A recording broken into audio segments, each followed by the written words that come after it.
বুড়ি কিন্তু আমার থেকে ভালো হিন্দি জানে। কিরে বুড়ি, আবার কানাডাও বুঝতে শুরু করেছে। না না, হ্যাঁ তাই তো। কানাডা তো মিঠি জানে, আমি জানি না। মিঠি সব বলতে পারে না?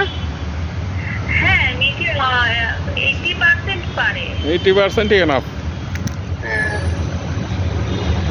কিন্তু আমি ওর দেখেছি আমাদের সঙ্গে কথা বলার সময় কখনো অন্য ভাষা ব্যবহার করে না, বুঝলে।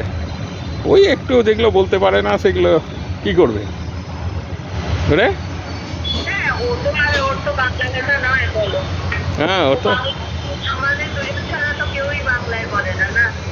কেউই বাংলায় কথা বলে না, হ্যাঁ। কিন্তু সুন্দর বাংলা বলে, নো ডাউট। আর অন্যদের মধ্যে যেমন ভাষার অহংকার আছে, ওর মধ্যে কিচ্ছু নেই। হ্যাঁ